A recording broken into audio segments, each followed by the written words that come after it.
Hi, my name is Shinka. Welcome to my channel. Alex says hi.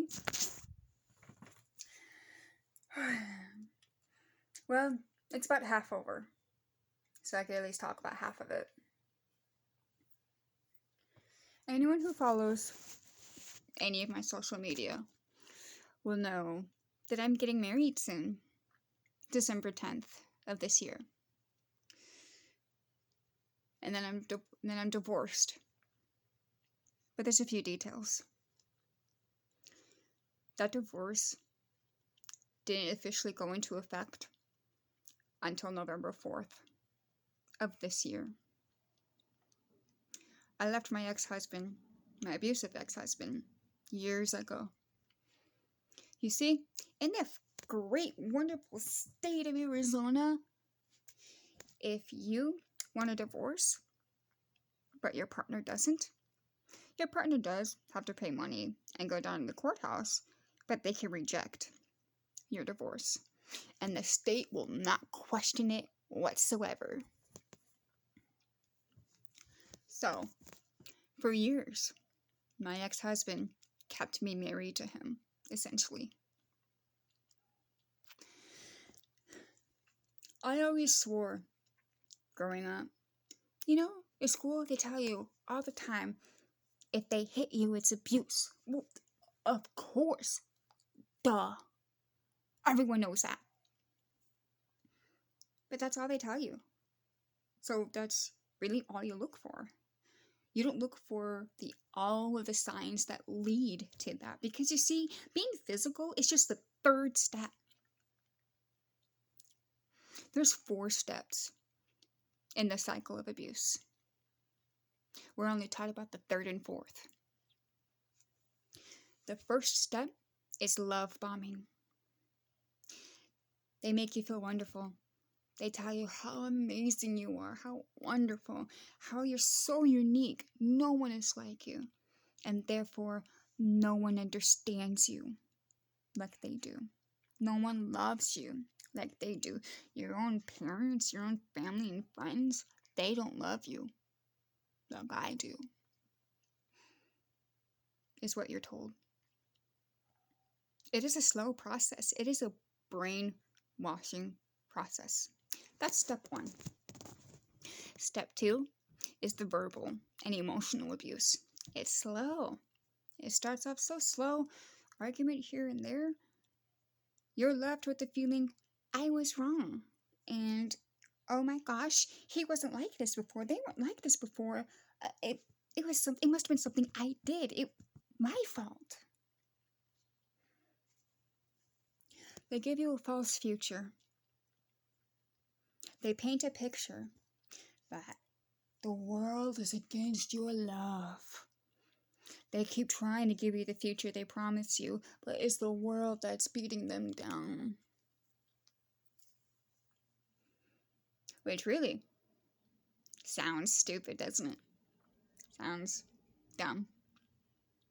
But when you're in that situation and it's such a slow process, you don't realize. You don't. Then the 3rd step is when it becomes physical. So what's step 4? Death. Those are the 4 steps of domestic abuse. If you don't leave, that's where it ends. Death. I swore growing up. I swore, the first sign of it, I'd leave. I wouldn't stand up for that at all. And here I am. I was 17 when my medical issues began. I was 18 when I met him. He was the only one that didn't seem to care. I lost school. I lost friends. I lost family. I lost everything because the doctors couldn't figure out at that time what was wrong. Therefore, the narration was, I was doing it to myself, or I was faking lying, or even my own mother hurting me. He was the only one that didn't seem to care, that seemed to believe me. I thought I was broken. I had this false belief that I was broken and undesired, and I didn't deserve anything better. And anyone who might be watching this that might be thinking that, that's false. You deserve better. You deserve to be happy. I knew he used drugs, but I was under the false belief, as long as you don't use too much and don't let it take over your life, it's harmless, right? No, that's false. He used meth. I know. Dumb me. Dumb Shingo. I know. Stupid fucking bitch. You're a fucking idiot. You're nothing. You're nothing without me. I'll make you homeless in downtown Tucson in the middle of winter with no phone, no blanket, no nothing. Knowing full well that the cold weather harms you, that it makes your symptoms worse. You're already going to the ER, throwing up and in extreme pain. I'm going to kick you out. I'm going to pull your hair. I'm going to shove you against the wall, causing you to hit your head. When you want to leave the apartment just to take a walk and calm down because your emotions are too much, I'm going to hold you down on the bed and not let you leave. You died in 2015 and lost most of your hearing. Therefore, every single argument is your fault. You want understanding. 100% everything is your fault. You don't deserve our kid. You don't deserve our son. And to this day, this man still doesn't see it. It's sad, really, because I have sat down with my ex. We have gone through it. And I've explained why these behaviors aren't okay. And to basically not do it to your future partner so she doesn't leave you like I did. He truly can't see it. And I'm really ashamed that as it started becoming physical, the thing that made me leave was the threat of our child in harm. It wasn't the threat of me being hurt, my own health, no. It was our son, our autistic son, who was 3 at the time, having a little tantrum. He's generally a good kid. Tantrums and stuff, even though he's on the spectrum, seldom happen. He was being a 3-year-old. That's what 3-year-olds do. They have tantrums sometimes. It happens. He threatened to spank him for that. I stood up. I said right then and there, no, you will not. You will not spank our son. He is on the spectrum. He has these issues going on. That is abuse. You are not laying a hand on our child. And I trusted my mother-in-law. I spent years talking with this woman, her fully acknowledging that her son is a piece of trash. Her fully acknowledging that he can't be left alone with our child. And that he has a problem. And he needs therapy and all of these issues. CPS, DCS took our son because of those issues. But CPS and DCS, that's a whole nother story, killer worms, I don't want to get into right now. I can, just not right now. They loved him. Oh, they loved him. You see, I have medical issues, and I'm very hard of hearing. I have 5% of hearing in one ear. I died in 2015, was in a coma for 10 days. So, I wasn't fit to be a mother, according to CPS, DCS. But the abusive drug addict was. I digress. I trusted my mother-in-law. She promised that I could have my son. She knew everything that was happening. She was even the one encouraging me to leave. Telling me that I can't believe I listened. I can't believe I believed her. Because at that time, she had our child. She promised I could have him. He was 3 when this happened. He's 6 now. I have tried to divorce this man multiple times. I went to CPS. I went to the police. I went to everyone. Divorce him was all I was told. Okay. Then COVID hit. So, of course, that halted the courts and that halted information gathering and all of that. All the while, he kept denying my divorce because he didn't want it. With all the years I've tried, the only way I could get away from him was that I gave him everything. My parental rights are not terminated. They are not gone. But my visitations...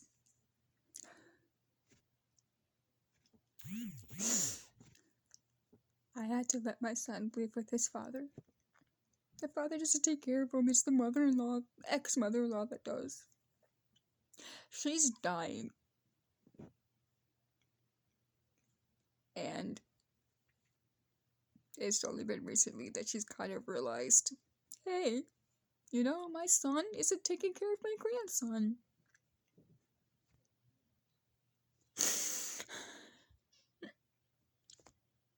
I've documented all the times that I've asked to see him, begged, tried to video call, tried to reach out. I went to the police saying I was harassing. So I can't even call or text every day anymore about my kid. My parental rights are not gone, but my son is living with him. I have to have stability.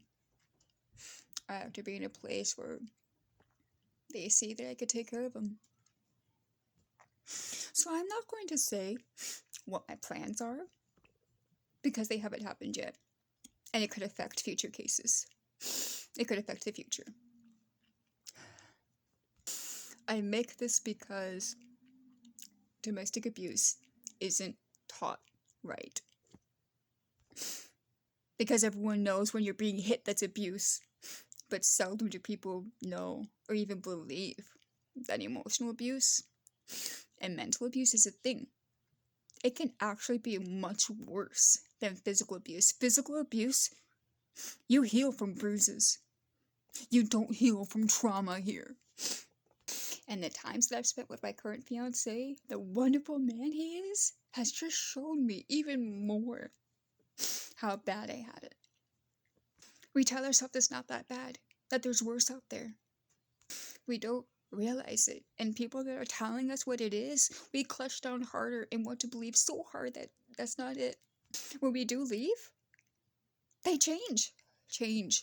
They put the best part of themselves up front and make it seem like, oh my gosh, me leaving actually did something. You're trying, you're working on yourself. It's going to go back to the way it used to be in the beginning. Then you go back. And things are not like they were in the beginning. They get worse. Whoever's watching this, you are valued, you are desired, you are loved. And the people in your life, the toxic people in your life, they don't deserve you. You need to get out before you hit step 4. Anyone who might be watching this, who might feel an inkling that something is wrong, get out. Please, I'm begging you, because it never ends well. They don't change. They don't.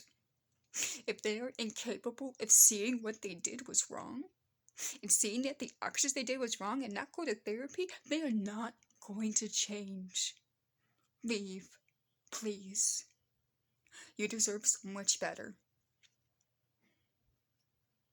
I wish I left sooner. Maybe I'd have my kid if I did.